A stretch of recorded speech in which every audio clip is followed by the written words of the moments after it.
Karibu sana ndugu mtazamaji wa channel ya Godafo Films. Leo tunakuletea movie kali kabisa ambayo itakusisimua. Ni movie ambayo inasisimua lakini pia ni nzuri na ni tamu. Kwa hiyo tunaamini kabisa tutaweza kuifurahia. Lakini pia tunaenda kupokea mawazo yenu na michango yenu katika comment na tunaenda kuzifanyia kazi. Kwa hiyo hata hapa baada mwisho ya video hii naomba kuacha comment yako ili tuweze kufanya maboresho zaidi. Lengo letu kubwa ni kuletea video nzuri ambazo zitakufurahisha na kukuburudisha. Karibu tuendelee pamoja, na kama ndio mara ya kwanza kutembelea channel hii tafadhali subscribe ili usiweze kupitwa na video mpya kila tunapoposti, kwa sababu tunaahidi kuleta video kali kabisa ambazo utazifurahia mwenyewe. Leo tunakuletea picha nzuri kabisa hii ambayo tunamwona baba huyu ambaye ametoka kupokea kifo cha mke wake, lakini pia kuna binti yake ambao ametoka hospitali kupokea taarifa ya kifo cha wanafamilia mwenzake. Huyu mzee tunamwona akitembea barabarani akiwa ni mtu mwenye huzuni sana na akiwa na weseka, lakini baadaye anaanza kugulia maumivu ya kichwa, maumivu ya kifua, maumivu ya miguu, anakosa nguvu na kuanguka. Lakini binti yake anakuja haraka sana na kumwahi na kuomba msaada kwa ajili ya watu kuweza kumchukua na kumpeleka hospitalini.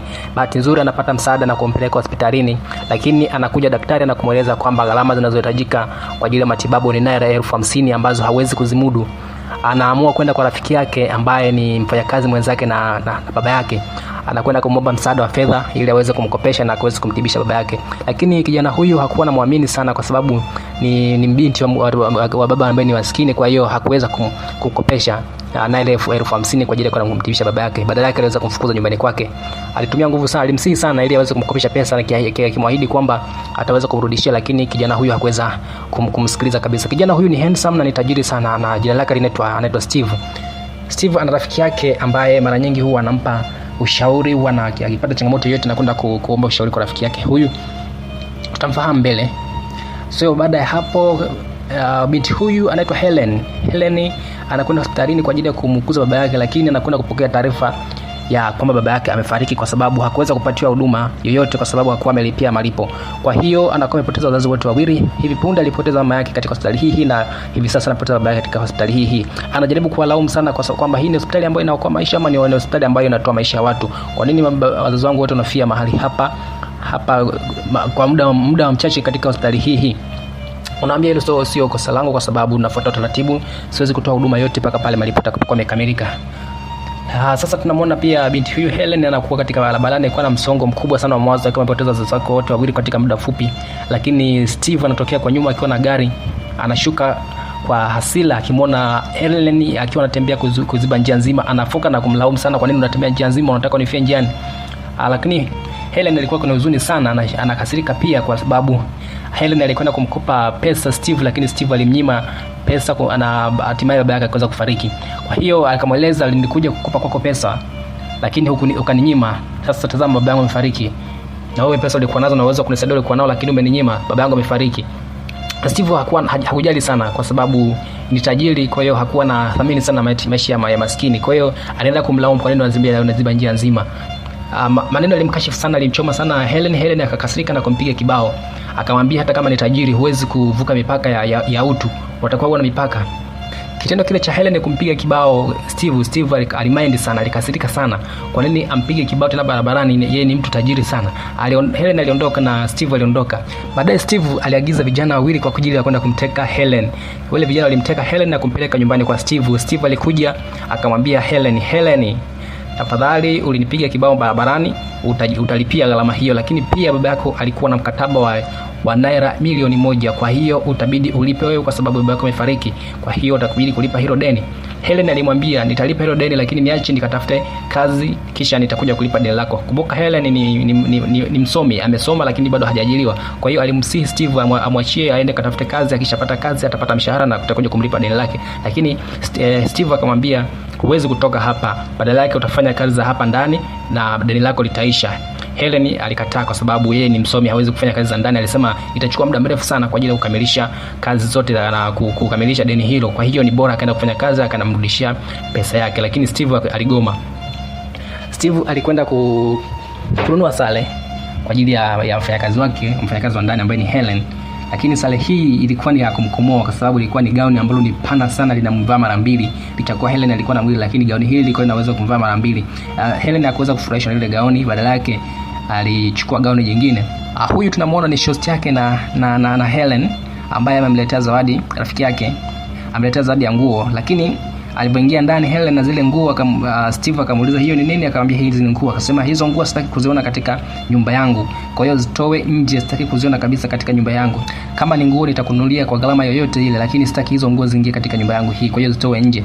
Helen alikubali kwa sababu alikuwa ni ndani ya nyumba ya mtu, kwa hiyo hakuwa na namna ya kufanya, lakini pia ni mdaiwa, kwa hiyo lazima awe mpole, kwa hiyo alizitoa zile nguo. Steve alimpa gauni ambayo ni sare kwa ajili ya kuvaa wakati anafanya kazi za mle ndani, lakini Helen alikuwa ni mjanja sana, hakuweza kuvaa ile gauni kwa sababu ilikuwa ni kubwa sana. Badala yake alivaa gauni nyingine ambayo inafanana rangi na ile, lakini yenyewe ni ndogo, ambayo inamfiti kabisa vizuri kabisa. Rafiki yake na Steve alikuja kumtembelea Steve na kubadilishana mawazo hapa na pale. Steve akamwambia rafiki yake huyu anaitwa Tony kwamba Tony, tazama sasa yule binti atafanya kazi hapa na nimempa kazi na nimempa sare ambayo ni kubwa, itakufurahisha utakapokuwa umemwona. Kwa hiyo akamuita Helen, Steve akamwita Helen kwa ajili ya kuja kumwaibisha kwa rafiki yake kwa jinsi ya mavazi aliyokuwa amevaa. Lakini cha ajabu Helen alikuja amevaa nguo nzuri kabisa ambayo imemfiti. Rafiki yake akaweza kumtamani kabisa kwa sababu alikuwa amependeza sana. Lakini Helen ukimtazama ni mrembo sana, anavutia, nadhani hata wewe unaweza kumtamani kama ni wa kiume. Lakini Steve alinuka na kumfuata Helen kwamba kwa nini umebadilisha nguo? Akasema huu ni mwili wangu, kwa hiyo navaa nguo ambayo najisikia. Huwezi kuniweka mpaka katika kunichagulia nguo ambayo nitakuwa kuvaa, kwa sababu nipo ndani ya nyumba yako, lakini huu pia ni mwili wangu, kwa hiyo huwezi kunichagulia nguo, ninavaa mwenyewe ninayoitaka. Steve ana mke ambaye bado hajafunga ndoa. Huyu mke wa Steve anaitwa Tina. Tina alikuja kumfanyia surprise mume wake kwa kuja bila kumpa taarifa, lakini bahati mbaya Steve alikuwa ametoka na alikuwepo nyumbani ni Helen. Alipoingia ndani alikutana na Helen ambaye alikuwa akifanya usafi. Akashangaa kukuta kwamba ndani yake kuna mwanamke. Akamuuliza wewe ni nani? Akamwambia mimi ni mfanya usafi humu. Lakini Tina alianza kuingiwa na hofu kwa sababu binti aliyemkuta mle ndani ni mrembo, lakini pia ana umri ambao ni umri wa kuolewa. Mara punde Steve naye alikuja akakutana na mke wake, akamwambia mbona kwa nini umekuja bila kunipa taarifa? Akasema nilitaka kufanyia surprise. Walienda ndani na kupiga stories za hapa na hapa kama wachumba. Akamuuliza Steve huyo binti ni nani? Akamwambia huyu ni mfanyakazi wa ndani. Lakini utakuja na mfanyakazi wa ndani kama yule? Tina alianza kuingiwa na wivu kwa sababu alihofu kwamba mume wake anaweza kuwa anatoka kimapenzi na Helen, kwa sababu Helen ni mzuri sana, kwa hiyo kwa mwanamke yeyote lazima atakuwa anavutiwa. Kwa hiyo aliingiwa na wasiwasi, alikuwa analinda tunda lake.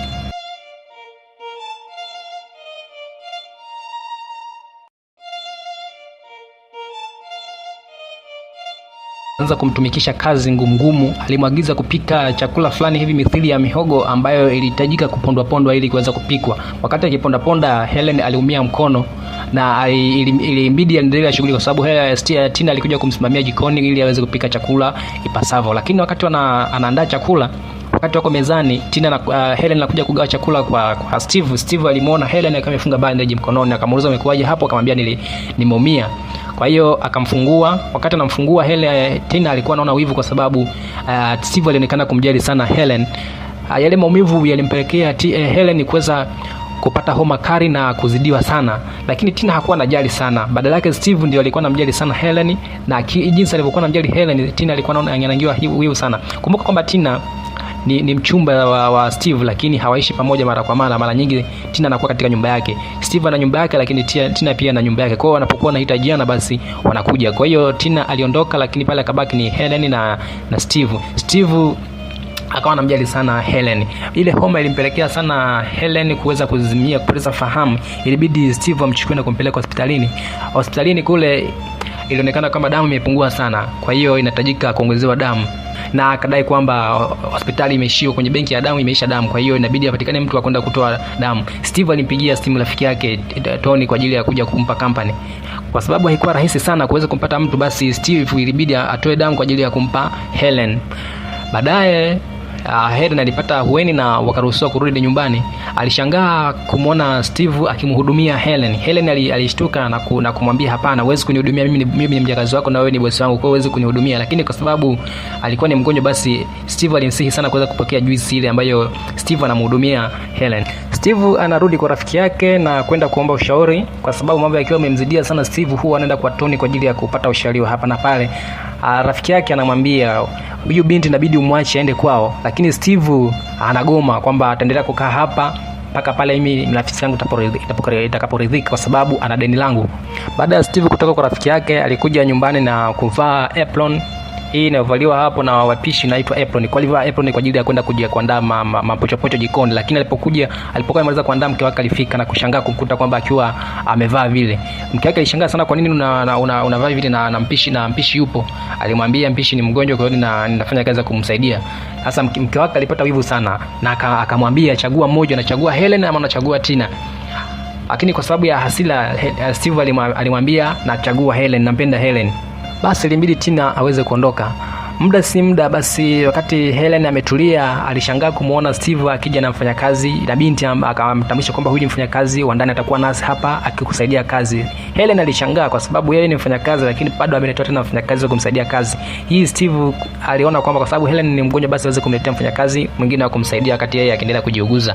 Lakini kitu ambacho Helen alishangaa sana, ugonjwa huu ulileta mabadiliko makubwa sana kwa Steve, lakini pia kwa Helen na kwa mahusiano pia ya Steve na Tina, kwa sababu Steve alionyesha mahaba makubwa sana kwa Helen, alionyesha kumjali sana, kitu ambacho kilipelekea mke wake kuwa na wivu sana na kuamua kuondoka. Kuna wakati alikuwa anakuta Helen anakuta kitanda chake kimetandikwa, chakula anaandaliwa. Basi Steve akarudi tena kwa rafiki yake Tony na kwenda kuomba ushauri, lakini Tony alimwambia kwa inavyoonekana wewe huyu binti unampenda, kwa hiyo inabidi tu muweke wazi, umueleze kama unampenda ili umweke wazi na yaendelee mahusiano. Lakini Steve alimwambia hapana, binti huyu mimi simpendi na sina mpango naye kabisa. Lakini Tony alisema kabisa, ni mdomo wako unasema humpendi, lakini dhahiri kabisa nafsi yako inasema unampenda, kwa hiyo nenda kamwambie ukweli. Lakini rafiki yake na Helen alikuja pia kwa kumtembelea Helen.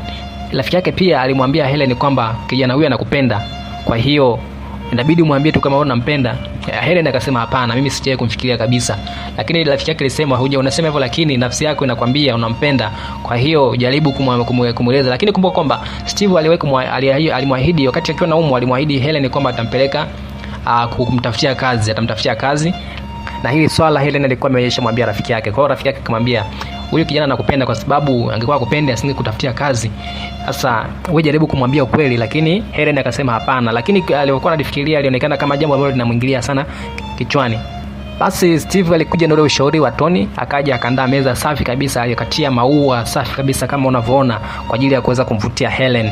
Baadaye akamchukua Helen na kumpeleka katika meza hiyo. Cha kwanza alianza na kumomba msamaha kwa yale ambayo yametokea, kwa uzembe ambao ameufanya kumkopesha pesa, na hatimaye baba yake akafariki. Kwa alimsihi sana aweze kumsamehe katika hilo. Lakini pia cha pili akamwambia tambua kwamba nakupenda sana Helen. Helen nafsi yake inajua kwamba na yeye anampenda Steve, lakini pia rafiki yake alimwambia kwamba Steve anampenda Helen. Kwa hiyo lakini cha ajabu alishtuka sana na yale maneno ya Steve kwamba anapendwa. Steve aliondoka na kwenda ndani chumbani kwake, na Helen pia aliondoka na kwenda chumbani kwake. Wote wawili hawa usiku mzima hawakulala, kwa sababu kila mmoja alikuwa anamfikiria mwenzake namna gani ataweza kuishi naye, namna gani. Ni vile tu ambavyo feelings zinakuja kila mmoja baada ya kuwa umemwambia mpenzi fulani kumtongoza. Kwa kina namna fulani wewe ambaye umemwambia unakuwa unajifikiria kwamba hata hivi atanishukuliaje, hivi atanielewa, hivi atafikiria atatakuja na majibu gani. Lakini pia huyu ambaye ameambiwa, binti ambaye ameambiwa pia kuna mambo ambayo anafikiria na mambo yanazunguka kichwani kwamba huyu nimkubalie ama vipi na kuaje. Kwa kila mmoja alikuwa katika mawazo mazito sana, akimfikiria mwenzake akiamka amke na jibu gani. Kwa hiyo kila mmoja hakuweza kulala vizuri kwa sababu alikuwa na mambo mengi ya kufikiria. Asubuhi Helen anaamka kitoka na begi. Steve anashangaa kwa nini anatoka na begi tena, akamshika akamuuliza na kwenda wapi. Akasema naenda nyumbani, naenda kutafuta kazi nipate mshahara. Lakini alimsihi sana kwa nini uondoke. Nadhani Helen alikuwa anatikisa kibiriti. Steve akamvuta.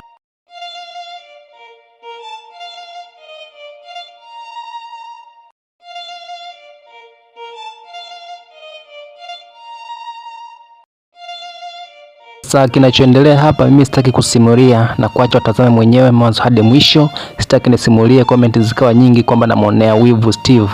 Kwa hiyo tazama mwenyewe kinachoendelea na utajua mwenyewe namna gani utaweka caption hapo. Lakini ninachoona mimi watu hao wawili mioyo yao imeendana na imekubaliana. Kwa hiyo kinachoendelea ni mahaba mwanzo mwisho, mahaba ya kulei. Yote tunaomba kupewa maboresho. Kuna ambao walalamika kwamba iko slow kwenye kuongea. ni kweli, lakini tunaomba kuendelea kuboresha zaidi, na tutaboresha zaidi na zaidi. Tuta quality nzuri, tuta sauti nzuri, lakini pia tunaomba uendelee kushare, naomba ulike, naomba ucomment, naomba usubscribe kama bado hujasubscribe. Tunaomba uendelee kutusupport katika kazi zetu zinazokuja, hata zilizopita endelea kutazama. Support yako ni muhimu sana, kwa sababu tunakutegemea wewe mtazamaji kuweza kutazama video zetu, nawe utakuwa umetuwezesha kwa kiasi kikubwa. Asante sana, Mungu akubariki.